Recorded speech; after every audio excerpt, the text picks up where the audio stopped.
नमस्कार, आदाब, बहुत-बहुत स्वागत आप सभी का। आप देख रहे हैं खास कार्यक्रम नज़र और नज़रिया। मैं हूँ आपके साथ बुशरा खानम फहाद।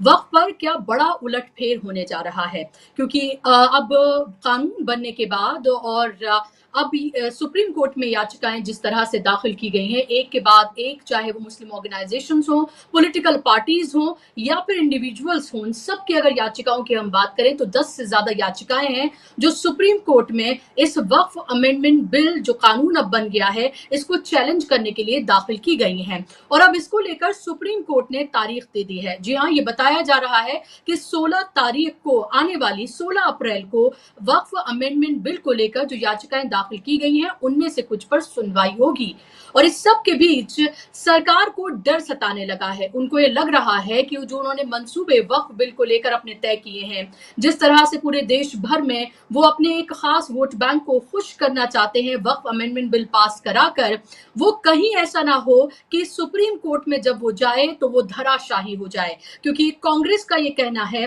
कि ये वक्फ अमेंडमेंट बिल जो है, खासतौर पर अभिषेक मनु सिंघवी का ये कहना है कि लगातार इसको अपोजिशन पार्टीज असंवैधानिक तो बता ही रही हैं कि बहुत सारे प्रावधान उसके ऐसे हैं जो सुप्रीम कोर्ट में स्टैंड नहीं कर पाएंगे और हमें ऐसी बहुत उम्मीद है कि ये वक्फ अमेंडमेंट बिल जो है वो सुप्रीम कोर्ट में स्टैंड नहीं कर पाएगा। इस सब के डर की वजह से घबराते हुए अब सरकार ने भी केवियट दाखिल कर दी है सुप्रीम कोर्ट में। केवियट यानी कि सरकार की तरफ से दाखिल किया गया है कि हमें बिना सुने, यानी कि सरकार को बिना सुने या उनका पक्ष बिना न जाने आप कोई भी फैसला ना सुनाएं। तो सरकार की तरफ से भी आनन फानन में केवियट दाखिल कर दी गई है, यानी कि अब सुनवाई जो होगी वो 16 अप्रैल से शुरू होने जा रही है। यानी कि वक्फ अमेंडमेंट बिल को जो लड़ाई है वो अब सड़क और सुप्रीम कोर्ट में लड़ी जानी है। सरकार के लिए ये राह बिल्कुल भी आसान नहीं होने जा रही है और उसको साफ तौर पर ये लग रहा है, यही वजह है कि इसको लेकर अधिसूचना जारी कर दी गई है, कानून ये बन ही गया है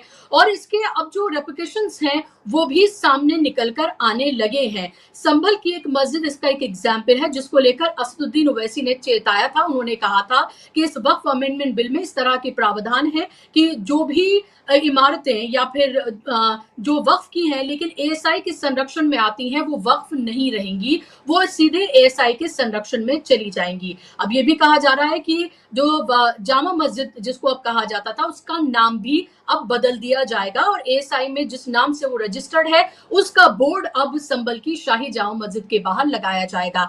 यानी कि जो जिसको लेकर लगातार जो एक्सपर्ट चेता रहे हैं, वो अब चीजें खुलकर सामने आने लगी हैं। आपको ये भी पता है कि योगी आदित्यनाथ ने तो बाकायदा तौर पर डीएम्स को ये कह दिया है कि, और जब तक कानून भी नहीं बना था तभी उन्होंने ये कह दिया था कि जो तमाम ऐसी जो प्रॉपर्टीज हैं जो रजिस्टर्ड नहीं हैं, उनको लेकर बाकायदा तौर पर सर्वे किया जाए और उनको जब्त किया जाए, ये कहा गया है। यानी कि अब छोटे-छोटे जिलों, गांवों, शहरों, कस्बों, इन सब में एक तरह का सांप्रदायिक ध्रुवीकरण का एक नया प्लान वक्फ अमेंडमेंट बिल के तहत बिछाया जा रहा है, ताकि जब जब जरूरत हो भारतीय जनता पार्टी को, जहां जहां उसे लग रहा हो कि उसकी नैया डूबती हुई नजर आ रही है, तो वो इस तरह के पैतरे आजमाए।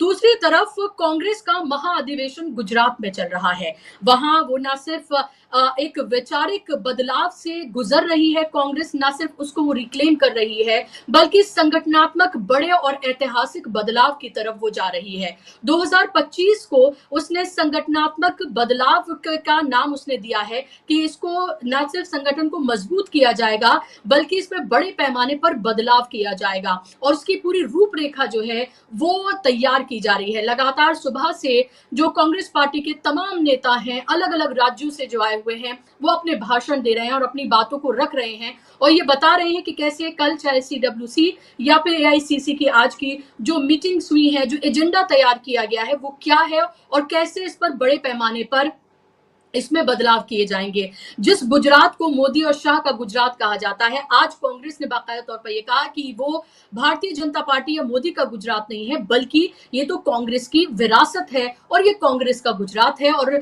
मोदी का जो अब गढ़ कहलाया जाने लगा है, वहां से सीधे चुनौती राहुल गांधी और कांग्रेस देती हुई नजर आ रही है। 2027 में जो गुजरात के चुनाव है, उसमें वो वहां से नरेंद्र मोदी को हराकर एक नया इतिहास रचना चाहती है। यही वजह है कि उसने अभी से ही अपनी तमाम तैयारियां शुरू कर दी हैं। कांग्रेस का आपको पता ही है कि पहले राहुल गांधी बिहार में थे, बिहार में इसी साल चुनाव है, तो वहां पर पूरी मजबूती से लड़ा जा रहा है और ये बताया जा रहा है कि जिन मुद्दों से आपको भटकाया जा रहा है वही आपके दरअसल असल मुद्दे हैं। विचारों की बात करें तो सामाजिक न्याय, सामाजिक बराबरी की लड़ाई, मोहब्बत की बात की जा रही है नफरत के बाजार में, और एक तरह से हम कह सकते हैं जहां पर सिर्फ सांप्रदायिक ध्रुवीकरण की राजनीति हो रही है, बहुसंख्यकवाद की जो राजनीति हो रही है, उसमें हम कह सकते हैं कि एक बहादुरी का मुजाहिरा करती हुई कांग्रेस नजर आ रही है कि वो यहाँ पर विचारों की लड़ाई लड़ रही है और वैचारिक तौर पर वो भारतीय जनता पार्टी को हराना चाहती है और ये बताना चाहती है कि हिंदुस्तान के असली विचार क्या हैं और किस पर इसकी नींव रखी हुई है और इसी से आगे हिंदुस्तान चलना है। लेकिन बड़ी बात यह कि जो लोग इंतजार कर रहे हैं, बहुत सारे कांग्रेस कार्यकर्ता हैं जो ये इंतजार करें कि बड़ा संगठनात्मक बदलाव क्या होने जा रहा है। एक तो ये कि जिला अध्यक्षों की मीटिंग हुई थी, आपको पता होगा, दिल्ली में, और अब ये कहा गया है कि उनको बड़ी जिम्मेदारियां दी जाएंगी, उनकी अकाउंटेबिलिटी भी तय होगी कि वो जवाबदेह हैं कि उनको जो जिम्मेदारियां दी गई वो उन्होंने पूरी की हैं या नहीं, और उसके साथ साथ उनको नई जिम्मेदारियां दी जाएंगी, यानी कि बिल्कुल ग्रास रूट लेवल पर एकदम जीरो से हम ये कह सकते हैं कि बूथ लेवल से लेकर तमाम ऊपर तक बदलाव जो है वो कांग्रेस करने जा रही है और ऐसा करके वो सीधे तौर पर भारतीय जनता पार्टी को चैलेंज करना चाहती है और वो एक पूरा एक रूपरेखा तैयार कर रही है कि कैसे सड़क से लेकर संसद तक और चुनावों में भारतीय जनता पार्टी को मात दी जाए, क्योंकि कांग्रेस एकमात्र ऐसी नेशनल पार्टी है जो सीधे तौर पर भारतीय जनता पार्टी को चुनौती दे सकती है। आप कितनी बात करें और दूसरी पार्टी की, लेकिन हकीकत यही है। आज के जो अधिवेशन है जो 2 दिन चल रहा है उसमें मल्लिकार्जुन खड़गे ने ईवीएम को लेकर और चुनावी धांधली को लेकर भी बहुत महत्वपूर्ण बातें उन्होंने कही हैं और ये कहा है कि कैसे तमाम जो संवैधानिक संस्थाएं हैं वो सरकार के पिट्ठू बनकर काम कर रही हैं।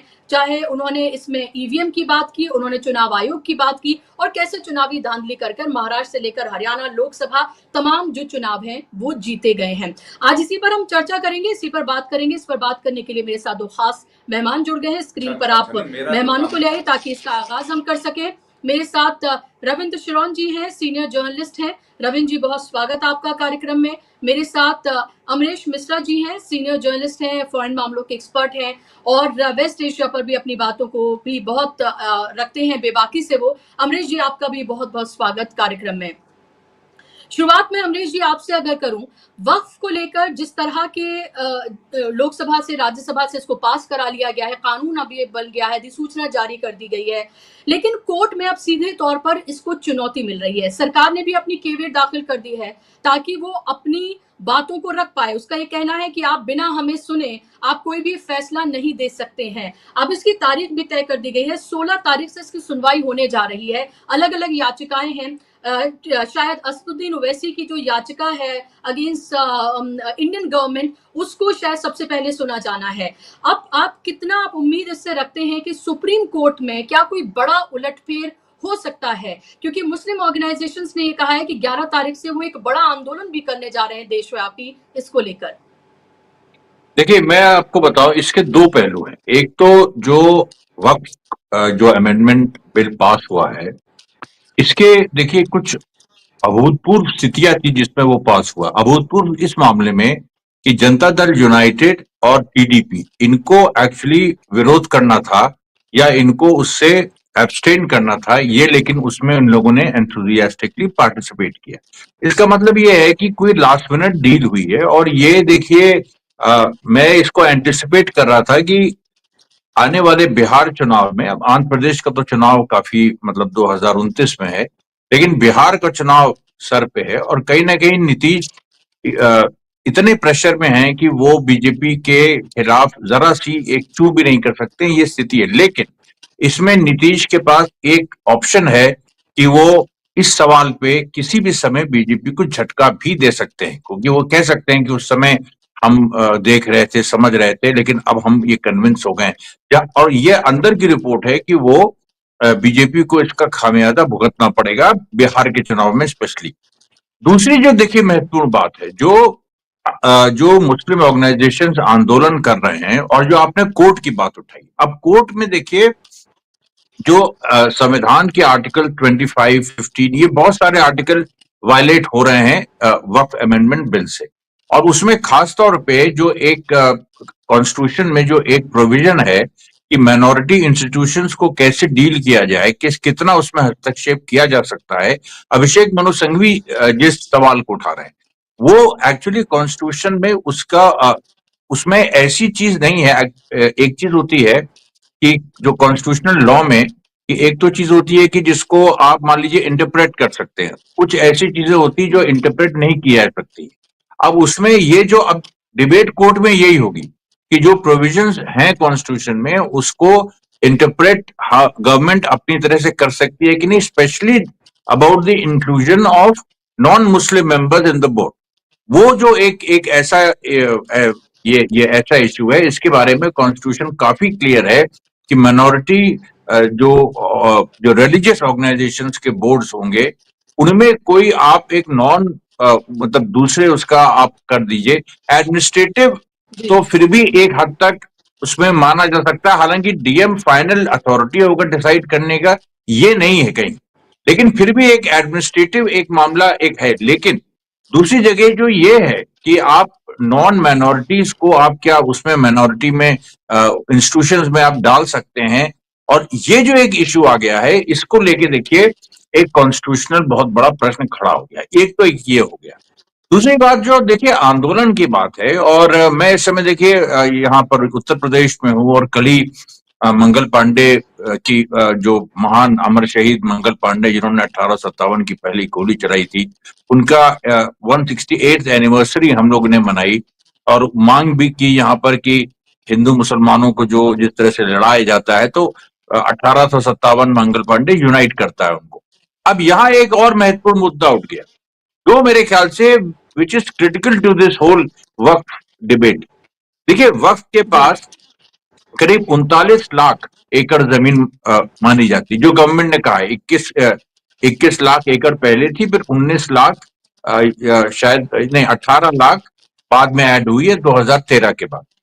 अब अच्छा, हिंदू मंदिरों के पास देखिए तो करीब 20 से 22 लाख एकड़ ऑफिशियली कहा जाता है। हालांकि वो ज्यादा है, उसकी संख्या ज्यादा है, क्योंकि उसमें बहुत सारे ऐसे जो जो जो स्पेशली जो मंदिर ट्रस्ट के अंदर आते हैं, जो मंदिर एक इंडिविजुअल्स के उसमें है, कब्जे में है, और वो बहुत सारे ऐसे हैं कि जो क्योंकि वहां हिंदू सनातन धर्म में वक्फ जैसी व्यवस्था नहीं है।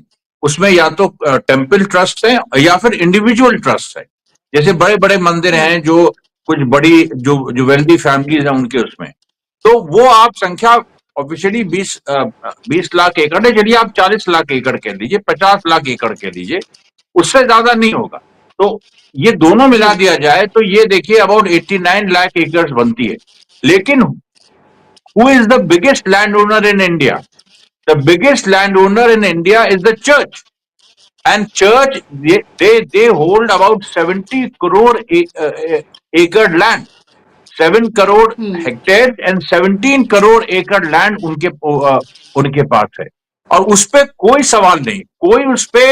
अब आप देखिए ये इतना बड़ा सेंसिटिव इशू है, जैसे ही हम लोगों ने इसको कल उठाया, पहली बार किसी भी फोर्स ने उसको उठाया मंगल पांडे सेना के तत्वाधान में, उसमें बवाल हो गया। मतलब यहाँ पर ऐसी सिचुएशन बन गई थी कि वहां पर जो हिंदू ज्यादातर सब हिंदू ही थे, उन्होंने आके उसको पूरा उसका अनुमोदन किया। दे वर शॉक बिकॉज जानकारी नहीं है। और सोचिए ये जानकारी अगर पहुंच गई गांव में तो और चर्च की प्रॉपर्टी हर जगह है, हर छोटे शहर में हर जगह कुछ भी हो सकता है। ये देखिए तो जो मूवमेंट का मुद्दा है, एक हो गया कॉन्स्टिट्यूशनल कोर्ट का मुद्दा, जो आंदोलन और सड़क का मसला है, उसमें मेरे ख्याल से मुस्लिम ऑर्गेनाइजेशंस को भी ये पॉइंट उठाना चाहिए कि भाई तुम ये बताओ कि ये सब तो ठीक है, लेकिन चर्च का जो इतना बड़ा जो उसकी कोई अकाउंटेबिलिटी है कभी? और वो ऐसी जमीनें हैं, क्योंकि वक्फ की जो जमीनें हैं, देखिए पहला वक्फ जो है 13 सेंचुरी में सबसे पहले रजिस्टर्ड है, मतलब जो उसकी डेट है वो 13 सेंचुरी में है। लेकिन ये जो जमीनें हैं, ये जो चर्च की हैं, ये पुराने चर्चेस जो अंग्रेजों के आने के पहले चर्चेस बने तो उनकी नहीं है। सबसे इंटरेस्टिंग है, इनमें ज्यादातर सब 1800 के बाद की हैं, और 70% 1857 के बाद की हैं। और ऐसी जगह, जैसे इलाहाबाद का मैं एग्जांपल दूं, जो famous all saints cathedral church है, सिविल लाइन्स में है। सिविल लाइन्स क्या था? सिविल लाइन्स मेवाती मुस्लिमों का गांव था। कम से कम 13 गांव थे जो 1857 में विद्रोह किए थे, जिनको नेस्तनाबूद कर दिया गया था, उसके ऊपर बनी है। एल्फ्रेड पार्क में जो चर्च है वो क्या है? वो भी मुस्लिम मेवातियों का गांव था। आप देखिए हर जगह। तो this is linked to the anti colonial struggle. अब हम राष्ट्रवाद की हम्म। बात करते हैं। राष्ट्रवाद असली यही होता कि आप ये कहते हैं कि ये जो चर्च बनी है, जिन ग्राउंड्स पे बनी है, मजारे तोड़ के, मस्जिदें तोड़ के, मंदिर तोड़ के और कब्रिस्तान खाली करके और हमारे फ्रीडम स्ट्रगल के जो सिपाही हैं उनको दफन करके उसके ऊपर ये चर्चेस बनी है। इन पे कोई सवाल नहीं थी। वक्त की ये देखिए, ये हिंदू मुस्लिम करने की जो इनकी कोशिश थी, मैं आपको बता रहा हूँ हरफा जी, सॉरी जी। उछरा जी, मैं आपको बता रहा हूँ ये जो पूरा मसला है ये फेल हो गया। मैं ग्राउंड पे, क्योंकि मैं हम्म। चाहता था ग्राउंड पे जाके देखूं। ग्राउंड पे मैंने देखा कि वक्त को लेके कोई इस तरीके का हिंदू एंथुजियाज्म नहीं है। उसको बहुत ही दूसरी तरह से लिया जा रहा है कि ये तो कुछ जो सरकारें हैं वो अपनी जमीन जो हम्म। है हड़पेंगी, या मतलब जो बीजेपी है ये कुछ इस तरह का सिनिसिज्म आ गया। बीजेपी के सपोर्टर्स में भी ऐसा तो मैं इसका पॉलिटिकल इम्पैक्ट पे बात कर रहा हूँ। ये एक सिनिसिज्म जी। है। इसको आप देखिए, और इसमें अगर ये मुद्दा उठ गया चर्च वाला, तब तो ये एक दूसरी तरह के हिंदू मुस्लिम यूनिटी का बेसिस बन जाएगा। तो इसलिए अच्छा, बिल्कुल। गवर्नमेंट की तरफ से मैं आपको एक चीज बताऊं, एक और बहुत इंटरेस्टिंग इंफॉर्मेशन है। जहां मेरा जी। मेरा कल प्रोग्राम था, वहां पर 7 अप्रैल को एक सपा के लीडर हैं अरविंद सिंह गोप, बाराबंकी के, उनका भी प्रोग्राम था। उसमें लद्दाख के एमपी आने वाले थे, वो वक्फ पे था। अब उसको उसको परमिशन नहीं मिली। हमको परमिशन, ऑब्वियसली हम तो खैर शहादत दिवस मना रहे थे, लेकिन हमने वक्फ की बात की, उसमें हमारा वीडियो वायरल है उस पे। अब वो आप देखिए कि जो डीएम ने कहा अरविंद सिंह गोप से, वो बड़ा इंपॉर्टेंट है। वो डीएम ने कहा कि हम्म। भाई साहब, हम लोग आ, इस समय जो इंस्ट्रक्शन सेंटर से आया हुआ है, वो ये आया हुआ है कि वक्त के समर्थन में या विरोध में कुछ नहीं हो। इस मुद्दे को हम जल्दी से जल्दी बैक बर्नर पे डालना चाहते हैं। अब दिस मीन्स कि यहाँ एक मैसेज चला गया है कि ये सस्टेनेबल नहीं है। ये सस्टेन नहीं होगा, हम्म। ये कोर्ट में भी सस्टेन नहीं होगा, और एनआरसी की तरह हो जाएगा। एनआरसी क्या अभी तक लगी? आप इतना सब शाहीन बाग करते हैं, अल्टीमेटली क्या है? शाहीन बाग बहुत सक्सेसफुल, शाहीन बाग तो सफल हो गया। एनआरसी खत्म, कहाँ है एनआरसी? तो ये जो देखिए पूरी एक चीज है, ये एक गवर्नमेंट की इसमें एक बड़ी हार हुई है, और गवर्नमेंट इस बात को समझ रही है कि ये दांव उल्टा पड़ गया। जी जी, बिल्कुल। ये दाँव उल्टा पड़ गया है, लेकिन कोर्ट में भी क्या ये दाँव उल्टा पड़ेगा? ये एक बड़ा सवाल है। रविंद्र जी, वक़्फ़ और उसके साथ-साथ जो कांग्रेस का अधिवेशन हो रहा है, उस दोनों पे मैं चाहूँगी आप अपनी बात रखें। पहले आप क्योंकि वक़्फ़ की बात हो गई, मैं चाहूँगी कि कांग्रेस का जो अधिवेशन है, उस पर आप अपनी पहले बात रखें कि क्या आपको लग रहा है कि जो एक बहुत बड़े पैमाने पर 64 साल के बाद, 1961 के बाद वहाँ उन अधिवेशन हो रहा है कांग्रेस का, और सीधे तौर पर लग रहा है कि वो उस जमीन को रिक्लेम करना चाहते हैं, जो गांधी की, सरदार पटेल की जो जमीन है, जो कांग्रेस की जमीन रही, उसको रिक्लेम करना चाहते हैं। वो विचारों के तौर पर भी उसी गुजरात से उसको रिक्लेम करना चाहते हैं, और संगठनात्मक बड़े बदलाव की तरफ वो जा रहे हैं। इसीलिए जिला अध्यक्षों की चाहे मीटिंग हो, वो तमाम चीजें हमने देखी, उनको अधिकार भी देना चाहते हैं और उनकी अकाउंटेबिलिटी भी तय करना चाहते हैं। लेकिन जो कांग्रेसी या फिर बड़े पैमाने पर जो लोग कांग्रेस से जुड़े हुए, वो जो बड़ा बदलाव देखना चाहते हैं, क्या हमें वो देखने के लिए मिलेगा? क्या आपको ऐसी कोई उम्मीद इस अधिवेशन से लगती है, जहां पूरा जमावड़ा है कांग्रेस का? और दूसरा, फिर वक्फ जो सुप्रीम कोर्ट चला गया, तारीख भी मिल गई है, उसमें क्या उम्मीद हम करें? जी, नमस्कार बुशरा जी। बिल्कुल ये बात ठीक है कि बहुत अहम है, बहुत महत्वपूर्ण है जो अधिवेशन भी कांग्रेस पार्टी ने बुलाया है। और ख़ास तौर पर कांग्रेस पार्टी, मुझे लगता है वो जो कह रही है वो करती हुई फिलहाल दिखाई दे रही है। क्योंकि जब राहुल गांधी ने लोकसभा में 99 सीट्स लेने के बाद नेता प्रतिपक्ष का पद ग्रहण किया, और उसके बाद जो उनका पहला भाषण था, तो उस चेतावनी दी थी कि इस बार हम लोग इस बार जो है गुजरात में चुनाव जीतेंगे और आपको चुनाव में हरा देंगे। और उसके बाद गुजरात में कांग्रेस पार्टी काम करती हुई दिख रही है। हालांकि गुजरात में चुनाव अभी 2 साल बाद है, उसके बावजूद भी कांग्रेस पार्टी काम करती हुई वहां दिख रही है। इसका मतलब है कि कांग्रेस गंभीरता से अब पुराना जो अपना बैगेज है या पुराना जिस तरीके से उनका जो धर्रा था उससे दूर जाके और नए तरीके से काम करना चाहती है। अब देखिए कई स्टेट्स आज भी ऐसे देश में हैं जिनमें केवल प्रदेश अध्यक्ष है और प्रदेश प्रभारी है कांग्रेस पार्टी के, और संगठन नाम की चीज नहीं है। और वो 1-2 साल से नहीं बल्कि 10-10, 12-12 साल से कई प्रदेशों में आज संगठन नहीं है। तो वो उस कमी को भी कांग्रेस पार्टी ने देखा है कि वो एक दिक्कत है, कमी उसके वजह से हुआ है। और इसलिए ये लगातार हम लोग जो देख रहे हैं पिछले लंबे समय से कि संगठन में जो बदलाव किए जा रहे हैं, संगठन के कामकाज में जो बदलाव किए जा रहे हैं, वो बड़ा महत्वपूर्ण है। और इससे दिखता है कि कांग्रेस अब काम करती हुई दिख रही है। जो कमियां कांग्रेस की रही, जिन पर कांग्रेस पार्टी काम करते हुए पहले नहीं दिखी, अब वो शायद काम हो रहे हैं। और उसी सिलसिले में जो जिला अध्यक्षों को जो इतनी ताकत देने की बात है, वो भी देखिए एक महत्वपूर्ण है, क्योंकि बीजेपी कांग्रेस में तो ऐसा होता ही नहीं था। कांग्रेस में तो जो प्रदेश अध्यक्ष या प्रभारी था वो लोग ही आपस में लड़ाई लड़ते रहते थे कि किसको टिकटें मिलेंगी किसको नहीं मिलेंगी। और अब जिला अध्यक्षों को अगर पार्टी टिकटें देने की सोचेगी या उनके माध्यम से पार्टी टिकटों का डिस्ट्रीब्यूशन करेगी तो जाहिर है एक डिसेंट्रलाइजेशन पावर का होगा। और जो बार बार सवाल उठते थे कि जिसको देखो पार्टी अगर अध्यक्ष बनाती है या प्रभारी बनाती है या सीएलपी लीडर बनाती है तो वो तमाम लोगों को बीजेपी मैनेज कर लेती है।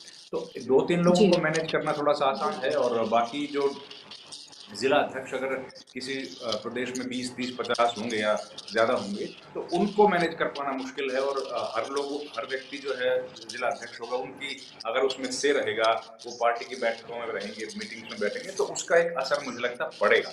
और वो ये कवायद जमीन पर जो कार्यकर्ता मायूस हो गया है तो उसके लिए बड़ी महत्वपूर्ण है, क्योंकि 2 लोकसभा चुनाव में खराब प्रदर्शन के बाद जब 2024 में उन्होंने अच्छा प्रदर्शन किया तो लोगों में कांग्रेस पार्टी के जो कार्यकर्ता हैं, उनके जो वोटर्स हैं, उनमें एक उत्साह का संचार हुआ था। लेकिन उसके बाद लगातार जो हार हुई कांग्रेस की, उससे एक बार फिर से जी। मायूसी का आलम है।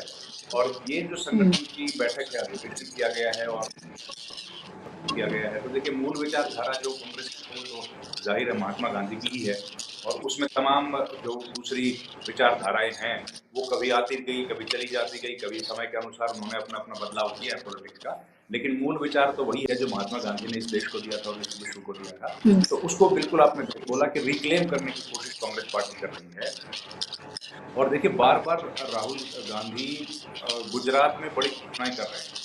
गुजरात में ही उन्होंने ये बात कही थी कि वो जिलाध्यक्षों के साथ बैठक करेंगे अब, और अधिवेशन भी वहां पर किया गया। तो गुजरात को इस बार मुझे लगता है कि बहुत मजबूती के साथ लड़ना चाहते हैं। और ऐसे में ये बात बोलना कि भाई जिसको जाना है वो चला जाए, जिसको रहना है वो रहे, क्योंकि ये लड़ाई लंबी चलेगी, क्योंकि ये लड़ाई तो विचारधारा पर जाहिर है जो लड़ाई होनी है वो लंबी चल सकती है। और उस विचारधारा की लड़ाई में अब जो लोग इनके साथ बने रहेंगे वो वाकई में कांग्रेस के विचार के साथ जुड़ने वाले लोग होंगे। और यही शायद इस अधिवेशन से सबसे ज्यादा कांग्रेस पार्टी के लोगों को सीखने बिल्कुल। तो आने वाला वक्त भी हमें बताएगा कि क्या बदलाव वो इतने बड़े पैमाने पर कर रहे हैं। लेकिन सवाल फिर वक्फ को लेकर आ जाता है, क्योंकि वक्फ अभी हम ये कह सकते हैं कि पूरा जो पॉलिटिकल अभी जो पूरा का पूरा डिस्कोर्स है उसका सेंटर बना हुआ है। क्या आपको ये लग रहा है रविंद्र जी, आपने तो कोर्ट वगैरह ये सब भी आप बहुत ज्यादा आप कवर करते रहे, इसकी जानकारी भी आपको है, कि जो सब कुछ हो रहा है इसमें क्या वक्फ को लेकर आपको कोई उम्मीद लगती है? क्योंकि इसके बहुत सारे ऐसे प्रोविजंस हैं जो ये लगता है कि खरे नहीं उतरते हैं, अनकॉन्स्टिट्यूशनल इसको बताया जा रहा है। बुशरा जी आपने सही बात कही। मैं पिछले करीब 20 साल मैंने कोर्ट कवर किया, हाई कोर्ट, सुप्रीम कोर्ट, लेकिन उस वक्त कोर्ट पे ऐसे सवाल उठते नहीं थे। उस वक्त कोर्ट के जो फैसले आते थे लोग उसको स्वीकार करते थे कि ये फैसला सही है, ईमानदारी से दिया गया न्याय है। अब जो फैसलों पर सवाल खड़े हुए हैं कि सरकार है तो अवैध लेकिन चलती रहेगी, इस तरह के फैसले कोई जज हमने तो नहीं देखा था कि राम मंदिर का फैसला करने से पहले वो कहे कि मैं तो मूर्ति के सामने बैठा और फैसला नहीं किया। तो हमने जब कोर्ट कवर किया तो ये तमाम चीजें हम लोगों के जानकारी में तो नहीं आई कभी। जो जजेस थे हो सकता है वो ऐसा करते हों, लेकिन उन्होंने सार्वजनिक मंचों से कभी पूजा पाठ में प्रधानमंत्री को नहीं बुलाया। तो इसलिए अब जो जजेज है या कोर्ट है उसका सिस्टम में थोड़ा सा बदलाव तो दिख रहा है। और उसी की वजह से अब जो कानूनी तौर पर सही है, संवैधानिक तौर पर सही है, और जो होगा उनमें अंतर दिखने लगा है। क्योंकि कागज पर जब हम लोग देखते हैं तो वो चीज़ बिल्कुल ठीक होती है, कानून सम्मत होती है और उसके फैसला जजमेंट जब आता है तो बिल्कुल उससे विपरीत होता है। अब ये भी हो जाता है कि भई अवैध सरकार को भी चलाने का मौका दे दिया जाए ढाई-ढाई साल तक। तो इनमें इस तरह से फिर सुप्रीम कोर्ट जो है उसकी और जस्टिस वर्मा की बात तो देखिए हम लोग जान ही रहे हैं। मिश्रा जी बैठे हैं जहाँ पे वहीं पे आ गए हैं यशवंत वर्मा साहब। तो ऐसी स्थिति में तो देखिए बाकी जहाँ तक बात संवैधानिक है ये बात बिल्कुल सही है। कागज पर संविधान में तो स्पष्ट लिखा है कि सबको बराबरी का अधिकार है और बराबरी के अधिकार का तो वायलेशन होता ही है। इसमें इस कानून में साफ तौर पर हो रहा है और ये वायलेशन बुशरा जी इसमें तो हम लोगों को दिख रहा है क्योंकि मुस्लिम समाज एक बड़ा समाज है, लेकिन ये वायलेशन पहली बार नहीं हो रहा है। ये वायलेशन अगर आप देखेंगे तो बुद्ध लोगों के साथ भी हो रहा है। आज बोध गया में लोग अनशन पर बैठे हैं। वो किस लिए बैठे हैं कि हमारा जो अख्तियार है, हमारा जो इस ट्रस्ट पर अधिकार होना चाहिए बोध गया में, बोध गया से बड़ा बुद्ध समाज के लिए बताइए क्या है, लेकिन उनको उसको मैनेज करने का अधिकार नहीं है। अब ये भी तो कानून का वायलेशन है। क्यों? क्योंकि वहां पर बिहार की सरकार ने कई बरस पहले कानून बना दिया था और उसके बाद उस ट्रस्ट में हिंदू लोगों को रख दिया, गैर बुद्धों को रख हम्म। दिया। तो वही स्थिति यहाँ है। तो कानून का वायलेशन हो रहा है। पहले भी गिरनार में भी यही स्थिति है। गुजरात के गिरनार में जैन समाज का मंदिर है, उसको भी ऑपरेट हिंदू लोग करते हैं। तो इस तरह की जो तकलीफें समस्याएं हैं वो बहुत ज्यादा हैं। हमने अलीगढ़ मुस्लिम यूनिवर्सिटी में भी देखा, उसको लेकर के भी विवाद हुआ। और अलीगढ़ मुस्लिम यूनिवर्सिटी कितने साल पुराना एक इदारा है, जिस इदारे का निर्माण करने के लिए कितने ज्यादा लोगों ने अपनी कुर्बानियां दी और कैसे इसको इदारे का निर्माण हो, वो इतिहास सबको जानकारी है। तो और ये अब जो एक कदम उठाया जा रहा है वो बिल्कुल कागज पर देखने में संविधान के अनुसार हम लोग जब देखते हैं तो वक्फ जो है वो इंटीग्रल पार्ट है इस्लाम का और उसमें दखल अंदाजी करने का किसी को अख्तियार नहीं है। वक्फ जो है, वक्फ तब भी होता था जब बोर्ड नहीं थे। वक्फ के लिए बोर्ड की जरूरत नहीं है। सरकार ने बोर्ड अपनी सहूलियत के लिए बनाए, इस्लाम की सहूलियत के लिए नहीं बनाए। अगर बोर्ड नहीं होंगे तो भी वक्फ करने वाला वक्फ कर सकता है और उस पर इस तरह की बातें लिखना उसमें कि जो 5 बरस पहले हिंदू बना मुसलमान बना है वही वक्फ कर सकता है। वक्फ तो वो भी कर सकता है जो मुसलमान नहीं है। वक्फ में तो कोई मतलब ही नहीं है कि कोई भी जो होगा वो कर सकता है। तो ये तमाम बातें देखिए बुशरा ऐसी हैं जो हम लोगों को कागज पर लगती हैं और जो बड़े बड़े संविधान के जानकार हैं उन लोगों का भी यही कहना है कि इसमें कानूनी पेंच फंसेगा। लेकिन बात फिर आखिरी में जो आके दिखती है वो है कि जुडिशरी की जो इंडिपेंडेंस है, अगर वो क्या कॉम्प्रोमाइज हो गई है, उस पर जो सवाल उठ रहे हैं जवाब तो हमको आज तक उनके भी नहीं मिले। तो ऐसे में कानून सम्मत होने के बावजूद भी और अकलियत को जिस वक्त हिंदुस्तान में जो अकलियत रही रहने के लिए यहाँ पर उस वक्त जवाहरलाल नेहरू या फिर महात्मा गांधी ने जो तमाम बातें बोली थी, आज क्या हम लोग उन तमाम चीजों का पालन कर रहे हैं? और अगर नहीं कर रहे हैं तो ये भी अपने आप में बहुत चिंता की बात है। और जो बात बार बार राहुल गांधी कहते हैं, हालांकि राहुल गांधी एक पॉलिटिकल पार्टी के नेता हैं और हम लोगों का उनसे कोई वास्ता नहीं है, लेकिन जो बात वो कहते हैं कि ये जो संविधान की किताब है, इस किताब में महात्मा गांधी का विचार भी है, अम्बेडकर फूले का विचार भी है, जाकिर हुसैन और मौलाना आजाद का विचार भी है। तो उस विचार के साथ अगर कोई कानून उसके खिलाफ बनता है, उसके मुखालफत में बनता है, तो वहां पर हम लोग और किसकी तरफ उम्मीद भरी हसरत भरी निगाह से देखेंगे अगर सुप्रीम कोर्ट की तरफ नहीं देखेंगे तो आज अगर सुप्रीम कोर्ट के सामने ये मामला जब आएगा, मुझे लगता है बेहद महत्वपूर्ण है। और सुप्रीम कोर्ट को मुझे लगता है पीछे अगर सुप्रीम कोर्ट से कुछ किसी मामलों में गलतियां हुई हैं तो उन गलतियों को सुधारने के लिए ये बेहद अहम है। और अगर गलतियां नहीं हुई हैं तो फिर सुप्रीम कोर्ट तो सर्वे सर्वा है, उसके तो हर आदेश को हम लोगों को स्वीकार करना ही है, उस पर तो कोई सवाल नहीं है।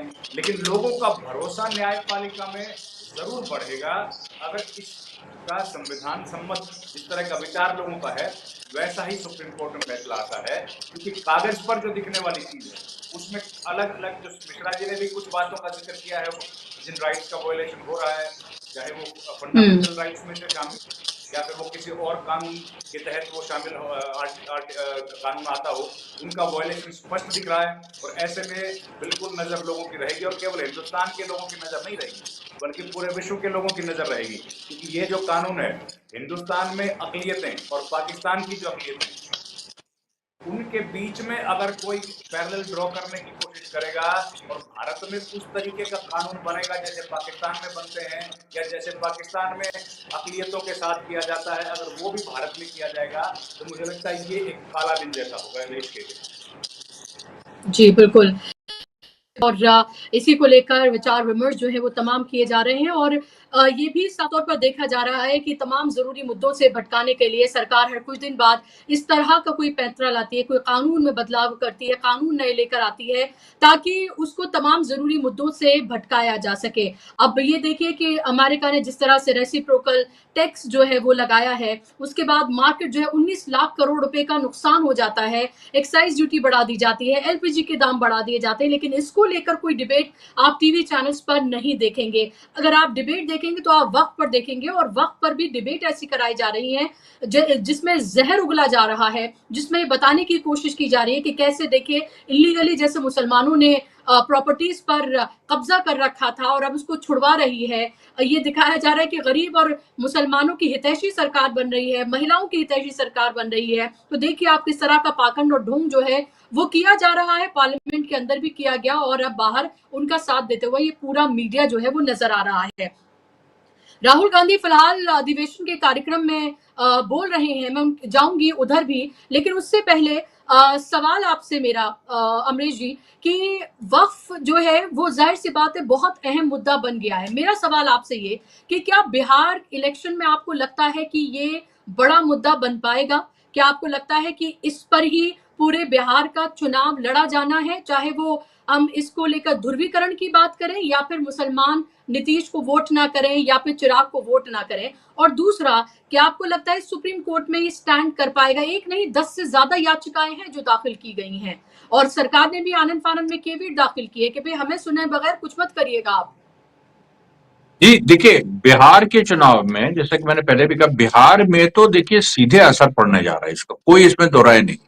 अब ये it's a mystery to me कि अभी अभी बिहार इलेक्शन के पहले ये गवर्नमेंट ने क्यों ये स्टेप लिया। कुछ इसके पीछे बड़ी प्लानिंग है जो बाद में सामने आएगी और जो सस्टेनेबल नहीं है वो भी हम बताएंगे आगे। बिहार में देखिए क्या है कि जो सब कुछ इसी पे डिपेंड करता है, जो स्लाइट एज पिछली बार भी बिहार के चुनाव में ऑलमोस्ट जो एनडीए अलायंस था वो हार गया था, बहुत ही कम कुछ आधे 1% वोट का डिफरेंस था और सीट्स में भी ऐसे ही करीब 8-10 सीट्स का डिफरेंस था। तो वो जो मार्जिनल जो वो है बेसिकली नीतीश के साथ हमेशा मुस्लिम का एक सेक्शन रहता है, तो उससे एनडीए को फायदा मिलता रहा। अब ये जो और जरा सा उसमें टिप हुआ, मतलब I am talking about just like 1%, 1.5%, वो जो हुआ तो पूरा बिहार का इक्वेशन बदल जाएगा, बिहार की ये स्थिति। अब यहां पर ऐसा साफ दिख रहा है जिस तरह से रेजिग्नेशन जेडीयू में हुए हैं मुस्लिम लीडर्स के, अगर मुस्लिम्स ने जेडीयू को बॉयकॉट कर दिया तो कोई सवाल ही नहीं है कि वहां एनडीए की सरकार आए। देखिए ध्रुवीकरण बिहार में हमेशा उल्टा होता है। बिहार में ध्रुवीकरण जो है जब भी सही में होता है तो वो एक तरफ बीजेपी के साथ कुछ अपर कास्ट फोर्सेस होती हैं और जो ऑपोजिशन के साथ ओबीसी मुस्लिम, ये वाला ध्रुवीकरण होता है और दलितों का एक हिस्सा। अब कुछ दलित उधर भी जाते हैं, कुछ इधर भी जाते हैं, लेकिन ओबीसी मुस्लिम मेन होता है और ओबीसी में यादव कुर्मी सब। तो ये जो देखिए ये जो बेसिकली नीतीश को बीजेपी अपने साथ लाई, उसमें बीजेपी को फायदा ये हुआ कि उसने जो ओबीसी और मुस्लिम कॉम्बिनेशन है उसको तोड़ दिया एक तरह से, और एक बड़े हिस्से को, क्योंकि नीतीश कुर्मी कास्ट से आते हैं, और तो एक अच्छे खासे हिस्से को उन्होंने अपनी तरफ किया। और दूसरा, जो नीतीश अपने साथ मुस्लिम वोट लाते हैं क्योंकि पर्सनली उनका मुस्लिम एंटी मुस्लिम एक्टिविटीज नहीं रही। लेकिन इस सवाल पे जो पूरा माहौल बना है, ये 100% देखिए ये बात है कि मुस्लिम इस बार नीतीश को पूरी तरह से छोड़ेंगे, और अगर वो पूरी तरह से उन्होंने छोड़ दिया तब किसी भी हालत में एनडीए की गणित ही नहीं बन रही। आप देख लीजिए, चाहे ये जितना भी जोर लगा लें, इनकी गणित नहीं बन रही। और इसीलिए मैं कह रहा हूं कि नीतीश और पासवान ये दोनों कोई ना कोई गेम खेलेंगे अभी बिहार इलेक्शन के पहले, जिसमें ये एनडीए को, अब एनडीए का इनका ये भी कुछ है कि हम वहां पर बिहार में बेसिकली अगर ये जेडीयू और पासवान हमसे अलग भी जाएं तो हम कुछ एक कम से कम बीजेपी अगर हार भी जाए तो अकेले चुनाव लड़के देख ले एक बार इस तरह का एक्सट्रीम कम्युनल पोलराइजेशन करके हम देख लें, लेकिन ये सब चलने वाला नहीं, क्योंकि देखिए प्रधानमंत्री अमरीश जी, दूसरे लोगों के रास्ते पे जहन में चल ये रहे हैं। सवाल भी है कि आखिर बीजेपी इससे हासिल क्या करना चाहती है? ध्रुवीकरण की अगर हम बात करें तो वो ऑलरेडी कर रही है। क्या उसे ये दिखाना चाहती है कि देखिए कि हमने एक तरह से मुसलमानों को टाइट करके रखा हुआ है और जो उनके पास इतनी बड़ी ज़मीन थी, पहले जान की बात थी, अब माल पर आ गए हैं कि हमने जो-जो कहा, क्योंकि वक्फ अमेंडमेंट बिल की अगर हम बात करें, तो जो एजेंडा रहा है भारतीय जनता पार्टी आरएसएस का, उसमें लिस्टेड नहीं है ये। वो 370 की बात से लेकर तमाम चीज़ें कहते हैं, लेकिन वक्फ अमेंडमेंट बिल एक तरह से लिस्टेड नहीं था। इसको जो लाया गया है और जिसकी बात लगातार की गई, क्योंकि यूसीसी था लेकिन वक्फ अमेंडमेंट बिल नहीं, इसके बाद अब लोगों को लग रहा है कि यूसीसी लेकर वो आएंगे। बिहार इलेक्शन से पहले और उसके बाद फिर पश्चिम बंगाल का इलेक्शन है, 5 इलेक्शन है 2026 में। क्या इससे हासिल करना चाहती है? क्या उसको लगता है कि जैसे मैंने कहा कि जिलों में, गांव में, कस्बों में छोटी-छोटी प्रॉपर्टीज जो है उसमें डिस्प्यूट क्रिएट करके जो बहुसंख्यक वर्ग है उसको और ज्यादा खुश करने की कोशिश, लेकिन वो तो पहले से ही सैचुरेशन पर है, वो तो पहले से ही बीजेपी को मैक्सिमम में वोट कर दिया है उसने। ये देखिए आपने महत्वपूर्ण पॉइंट उठाया, मैं इसको एलेबोरेट करता हूं। ये क्या है कि जो ये बीजेपी ने कुछ इससे पाना चाहती है उसका ये रिजल्ट नहीं है, ये बीजेपी की अंदरूनी लड़ाई है, जो बीजेपी में अंदरूनी राजनीतिक संघर्ष है उसकी उपज है। देखिए अभी 30 मार्च को मोदी वहां गए, नागपुर गए, वहां पर मोहन भागवत से उनकी मीटिंग होनी थी, सब होना था, वो मीटिंग हुई ही नहीं कायदे से। जो क्लोज डोर मीटिंग होती है वो मीटिंग नहीं हो पाई, जबकि योगी आदित्यनाथ से close door meeting Mohan Bhagwat की 2 हो चुकी हैं 2024 रिजल्ट्स आने के बाद। अब इसमें देखिए एक तरफ योगी, मैंने आपके ही चैनल पे शायद कहा था कि संभल मॉडल लेके चल रहे हैं कि एक मुस्लिम मुस्लिम फ्री जोन मतलब a zone free of cultural assertion of Muslims, कि उनका कोई कल्चरल एसर्शन नहीं होगा, उनकी आइडेंटिटी नहीं रहेगी, वो रहेंगे अपना, वो ठीक है, लेकिन उनकी, तो ये वो एक मॉडल के रूप में पेश कर रहे हैं। अब मोदी का देखिए प्रॉब्लम क्या, मोदी को अब उनके सामने या तो वो ज्यादा एग्रेसिव और ज्यादा हार्ड हिंदुत्व की तरफ जाए, मोर मतलब योगी को हराने के लिए योगी से भी ज्यादा हार्ड लाइनर बने। दूसरा उनके पास ये है कि वो अभी जैसे सौगाते ईद उन्होंने दी, उसकी मतलब देने की बात कही थी, पता नहीं क्या दी कि नहीं, लेकिन अभी देखिए सौगाते बैसाखी कह रहे हैं, फिर सौगाते ईस्टर भी कह रहे हैं, मतलब ऐसी ऐसी वियर्ड सी चीजें मतलब जो आ रही हैं, ये डिसीजन में होता है। वक्फ बिल भी देखिए वो एक मोदी ने इसलिए वो लाया गया है क्योंकि एक बड़ी लड़ाई देखिए आने वाले दिनों में होने वाली है, बहुत ज्यादा तीखी हो गई है, और अमित शाह मोदी के प्रेफर्ड एयर है, ही इज मोदी एयर, और उधर योगी आदित्यनाथ जो है वो आरएसएस की पसंद है, और आरएसएस के और भी पसंद है, अमित शाह नहीं है। नितिन गडकरी हो सकते हैं और कोई हो सकता है, अमित शाह नहीं है। अब मोदी जो है उनको ये लग रहा है कि अगर हम अपना जो हमारा एक बेस वोट है, जो हार्डलाइनर हिंदुत्व बेस वोट है, उसको हम अगर कहीं खो ना दें, और उसके लिए ये चीज लाए हैं जिसको वो ये जानते हैं कि इससे कोई इनका बेनिफिट पॉलिटिकल नहीं होने जा रहा है बल्कि नुकसान ही होगा, इससे इनका कोई पॉलिटिकल बेनिफिट नहीं होने जा रहा है। जैसे एनआरसी भी इन लोगों ने इसलिए वो कर दिया क्योंकि इनको उल्टा पड़ रहे, और उसमें दिखाई भी पड़ गया कि तुरंत एनआरसी के बाद जो दिल्ली के इलेक्शन हुए थे वो वाले 2021 वाले, उसमें उसमें एक तरह से हार का सामना करना पड़ा बीजेपी को। तो ये देखिए ये इंटरनल इनका जो टर्मोइल है उसको ये रिफ्लेक्ट करता है, इसमें ये मुस्लिम्स को स्केपगोट बना रहे हैं। लेकिन मैं आपको बता रहा हूं कोर्ट में तो ये नहीं टिकेगा, पॉलिटिकली भी इसमें स्पेशली जो मोदी शाह की जोड़ी जो इसको लाई है, इसमें फायदा योगी आदित्यनाथ को ही अंतर्गतवा होना है, और ये इस तरीके का जो इनके हाथ से जो बाजी निकल रही है उसको दिखाता है। अच्छा, योगी आदित्यनाथ का अपना क्या है, उनका ये है कि भाई हम हर चीज को जो भी ऐसे मुद्दे आए ध्रुवीकरण वाले, उनको हम और बढ़ा चढ़ा के दिखाएं। तो यूपी में वो कुछ कर सकते हैं, यूपी में मतलब कि कुछ ऐसी चीजें कि जिसमें वो कुछ प्रॉपर्टीज को वक्त की और डिस्प्यूटेड बना के डीएम वगैरह के माध्यम से कुछ और ऐसी प्रॉपर्टीज को, जैसे आपने कहा कि एएसआई के तहत जो दर्ज हैं और वक्त में भी हैं, तो उनको एएसआई ही केवल ले ले, वक्त से वो हटा दी जाए, ऐसे इस तरह की काम बड़े स्तर पे कर सकते हैं योगी आदित्यनाथ। लेकिन सवाल यह है कि उससे क्या बिहार में असर पड़ेगा? अभी तक देखिए जो बीजेपी की भी हिस्ट्री है उसमें कभी भी यूपी में जो भी हो रहा है उससे बिहार चुनाव में कोई असर नहीं पड़ा है, और बिहार में जो हो रहा है उसपे उसका उत्तर प्रदेश चुनाव पे कोई असर नहीं। तो ये देखिए पूरा एक ये जो इनका मूव है मोदी शाह का, ये बैकफायर किया है। इससे इनके अपोनेंट भी मजबूत हुए हैं और इनको देखिए बिहार में एक बड़ी हार मिलने जा रही है।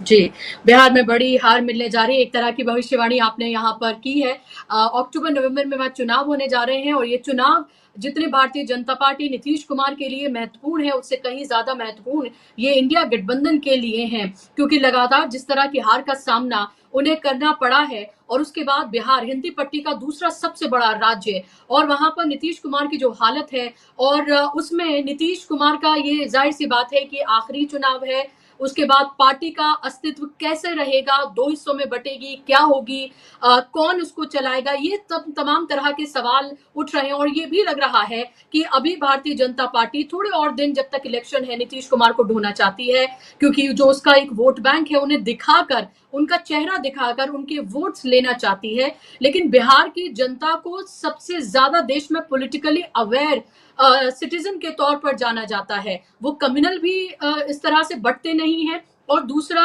जाति के आधार की वहां पर पूरे तौर पर सियासत होती है और सारी पार्टियां ही वो करती हैं। तो ऐसे में क्या वक्फ अमेंडमेंट बिल को लेकर क्या आपको लग रहा है कि इस बार रविंद्र जी बिहार के चुनाव में इसको पूरी तरीके से कम्युनल किया जाएगा और सहारा लिया जाएगा वक्फ अमेंडमेंट का? क्या बिहार के लोग इस बार कम्युनल एजेंडे पे वोट करते हुए आपको नजर आ सकते हैं? क्योंकि बिहार एक ऐसा राज्य है, भले ही हिंदी पट्टी का राज्य है, लेकिन वहां कास्ट आधारित राजनीति होती रही है। कम्युनल छोटे-छोटे सेक्शन में वहां पर भी कुछ चीजें हुई हैं, लेकिन बड़े पैमाने पर नहीं हुई हैं, जैसे उत्तर प्रदेश या दूसरी जगहों पर हम देख रहे हैं। सवाल बार-बार यही उठ रहा है कि बीजेपी इस वक्फ को आनन-फानन में लाकर रात को 4 बजे तक इस पर बहस कराकर, इसको पास कराकर, कानून कर बनाकर क्या हासिल करना चाहती है? क्योंकि अब तो ये बहस जो है सुप्रीम कोर्ट में होने जा रही है, सड़क पर होने जा रही है। इससे हासिल उसको बिहार में कुछ होगा, क्या आपको ऐसा लगता है? देखिए, बीजेपी की तो कोशिश हमेशा बुशरा जी यही रहती है कि जो भी कदम वो उठाएं तो उसका पॉलिटिकल बेनिफिट उनको मिले, और इसी वजह से ये इतना जल्दबाजी में किया गया कदम है। क्योंकि अब ये बात कही है तमाम जो विपक्षी नेता हैं कि अब सड़क पर लड़ाइयाँ होंगी, तो सड़क पर जो लड़ाई होगी तो उसका भी बीजेपी किसी तरीके से खुद के लिए फायदा देखना चाहती है। लेकिन बिहार की जहाँ तक जनता है, मैं तो जो भी 3-4 इलेक्शंस बिहार की कवर किए हैं उसमें जाति का फैक्टर सबसे प्रोमिनेंट रहता है। धर्म के आधार पर बीजेपी वहाँ पर पॉलिटिक्स नहीं होती। और 2015 में जब बीजेपी ने अकेले चुनाव लड़ा था और लालू नीतीश ने साथ चुनाव लड़ा था, तब हम लोगों ने देखा था कि कैसे लालू और नीतीश कुमार की पार्टी बहुत आराम से चुनाव जीत गई और बीजेपी ने अपना पूरा कम्युनल एजेंडा चलाने के बाद भी वहां पर हार गई। तो बीजेपी के लिए चुनाव अकेले जीत पाना वहां पर संभावना उसकी बहुत कम है। और अभी की जो स्थिति बन गई है उसमें आप यही मानिए कि जो मुस्लिम वोटर्स हैं वो कहीं ना कहीं एकजुट हो गए। उनको ये दिख गया है जेडीयू के साथ उनका भविष्य सुरक्षित नहीं है और जेडीयू जिस तरह की पॉलिटिक्स कर रही है वो कहीं ना कहीं बीजेपी को अलाइन करने वाली पॉलिटिक्स है। और जो उनका पहले का तरीका रहता था काम करने का, उसमें बदलाव साफ दिखाई दे रहा है। अब लेकिन बात इंपॉर्टेंट ये है कि जो बाकी पॉलिटिकल पार्टीज हैं जैसे असदुद्दीन ओवैसी, अब जब ये लोग वहां पर चुनाव में आएंगे, और देखिए याद कीजिए पिछली बार असदुद्दीन को 4 सीटें मिल गई थी वहां पर, जो किशनगंज वाला इलाका है वहां पर सबसे ज्यादा मेरे ख्याल से पूरे देश में मुस्लिम सीट अगर कोई है तो किशनगंज है। वहां से आमतौर पर लोकसभा में तो कांग्रेस पार्टी जीत जाती है, लेकिन विधानसभा में वहां पर 4 सीटें जीतने में असदुद्दीन ओवैसी पिछली बार कामयाब हो गए थे। तो अगर वो कहीं इस गुस्से का फायदा उठाने की कोशिश करें या लोगों ने अगर उनको एक विकल्प के तौर पर देख लिया तो वोट कट सकता है और उसमें आरजेडी के बजाय उनकी तरफ वोट थोड़ा बहुत जो है वो खिसक के जा सकता है जेडीयू से जो टूट के आएगा। अदरवाइज तो जेडीयू की जो स्थिति है वो तो वाकई बहुत कमजोर है और जेडीयू एक इंडिपेंडेंट पार्टी है ऐसा कहीं दिख नहीं रहा। हालांकि पहले भी नहीं दिख रहा था, पहले भी जेडीयू के आरजेडी का जो वर्कर है, आरजेडी का जो वोटर है और आरजेडी की जो एसेट्स हैं, दफ्तर हैं, वो आप अगर देखेंगे और उसका मुकाबला अगर आप जेडीयू से करेंगे तो बिहार में जेडीयू उस तरीके से प्रोमिनेंट पार्टी कभी है भी नहीं। आज भी उसके हर जगह पर ऑफिस नहीं है, अगर ऑफिस हैं तो ऑफिस बीयरर्स नहीं है, ऑफिस बीयरर्स हैं तो उन दफ्तरों में कोई बैठने वाला नहीं है। इस तरह की स्थिति जेडीयू की वहाँ पर रहती है। और आरजेडी की उसके मुकाबले में थोड़ा सा ज़्यादा एग्रेसिव है, देहात के लोगों में उनके ज़्यादा पैठ है, ग्रामीण इलाकों में उनका थोड़ा सा मजबूत जनाधार है, शहरों में कंपेरेटिवली थोड़ा कम है। तो ये है कि अब जो जेडीयू है उसकी स्थिति इतनी कमज़ोर इसके पहले किसी भी चुनाव में हुई नहीं। तो अब जो इतनी स्थिति कमज़ोर हो गई है, ऊपर से जो कम्युनल पॉलिटिक्स उन लोगों ने की है, तो उसका नुकसान तो जेडीयू को होना निश्चित है, उसमें कोई बिल्कुल दो राय नहीं है। और उनका जो कोर वोटर है वो भी देखिए लगातार खिसक गया। उपेंद्र कुशवाहा भी जेडीयू में थे, मांझी भी जेडीयू में थे, ये तमाम लोग जो जेडीयू से गए हैं तो इन्होंने थोड़ा थोड़ा हिस्सा वोट का अपनी तरफ से खींचा है, चाहे अपनी जातियों का हो या फिर इनके समर्थक वर्ग का हो, तो वो वोट की तरफ से खींच लिया है। अब ये सब लोग इकट्ठा मिलकर लड़ेंगे, इसका नुकसान केवल जेडीयू को होगा ऐसा नहीं है, चिराग पासवान को भी होगा, दोनों नेताओं को इसका नुकसान होगा। और देखिए चिराग पासवान वही नेता हैं जिनके पिताजी ने 2015 के पहले 2004-5 में जब वो चुनाव में भंग असेंबली आ गई थी, उस वक्त पे वो सबसे वो एक की उनके पास सीट्स आई, काफी अच्छी सीटें उनके पास आई थी 35-40 के आसपास। और तब उन्होंने किसी भी पार्टी को समर्थन करने से इसलिए इनकार कर दिया था कि उनकी मांग थी कि मुस्लिम मुख्यमंत्री होना चाहिए प्रदेश का। रामविलास पासवान की जब पार्टी नहीं, आप याद कीजिए। और आज उनके बेटे जो हैं वो मुस्लिम की इतनी बड़ी एक डिमांड है या इतनी बड़ी उनके साथ जो हो रहा है उसके पक्ष में वो कहीं खड़े नहीं होते। तो ये इतना ज्यादा जो हम लोगों को चेंज दिखाई दे रहा है वो बहुत कमाल की बात है कि कैसे वो इतना बड़ा रिस्क ले रहे हैं। और या तो फिर अब मेरे ख्याल से बीजेपी किसी को स्पेस नहीं दे रही कि भाई कोई भी हो, लेकिन अगर आपको हमारे साथ मंत्री पद लेना है तो फिर हमारी तमाम बातें माननी पड़ेंगी और एग्रेसिवली हमारे साथ खड़े दिखना पड़ेगा, वोट भी हमारे पक्ष में डालना पड़ेगा। अब देखिए चिराग पासवान या जेडीयू के सांसद हैं, उनमें से अगर व्हिप इशू ना करते और वो लोग अगर बाहर चले जाते तो भी मुझे लगता है बिल तो पास हो ही जाता। लेकिन वो देखा हमने जेडीयू के नेता कितने ज्यादा एग्रेसिव थे जब ये बिल पेश किया जा रहा था, वो तो उन्होंने कैसे मोदी की भक्ति करने में वहां पर कोई कसर नहीं छोड़ी। नीतीश कुमार का नाम तो मुझे लगता है पूरे भाषण में लिया ही नहीं था, लेकिन नीतीश कुमार का नाम लिए बिना उन्होंने मोदी का नाम 20 बार उस भाषण में ले दिया। वही स्थिति चिराग पासवान की पार्टी की थी। तो ये तमाम पॉलिटिकल पार्टीज कैसे शिफ्ट कर रही हैं। अब इसमें देखिए मतदाताओं का भी बड़ा बहुत दारोमदार है कि मतदाता अपनी समझदारी उसको भी दिखानी पड़ेगी कि उनके साथ कौन है, क्योंकि भारत के जो मतदाता है मुझे लगता है बीजेपी उनको समझ गई है या उनको किसी तरीके से मैनिपुलेट कर लेती है।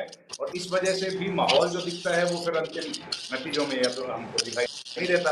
और इन सबसे बड़ी बात जो होगी कि हम लोगों को भी इंतजार रहेगा कि इस बार चुनाव आयोग जो है वो काम कैसे करेगा, तो उस पर हम लोग भी नजर रखेंगे। आप तो खैर पहली नजर रखी है उस पर, तो वो भी बड़ा महत्वपूर्ण है। मुझे लगता है जेडीयू, बीजेपी और आरजेडी के मुकाबले एक पार्टी चुनाव आयोग भी है, तो उसके ऊपर भी बीच बीच में चर्चा हम लोग करते रहे। पर बिल्कुल करनी चाहिए। और ये इतना महत्वपूर्ण विषय है कि मल्लिकार्जुन खड़गे ने अपने अधिवेशन में आज इसकी बात, काफी लंबी बात इन्होंने पूरी रखी, महाराष्ट्र हरियाणा की बात की, ईवीएम की बात की, चुनावी धांधली, इस सब की बात की। और अभी राहुल गांधी उस अधिवेशन को संबोधित कर रहे हैं और राहुल गांधी ने फिर से जातिगत जनगणना की उन्होंने बात कही है। उन्होंने कहा है कि 50% का जो कैप है उसको तोड़ेंगे, यानी कि जितनी जिसकी भागीदारी है उसकी उतनी हिस्सेदारी होनी चाहिए और जातिगत जनगणना कराई जाए। और ये सबसे दुखती रग है भारतीय जनता पार्टी की, जिस पर वो बात नहीं करना चाहती है। और कल का राजस्थान का जिस तरह का रामनवमी का जो इंसिडेंट है,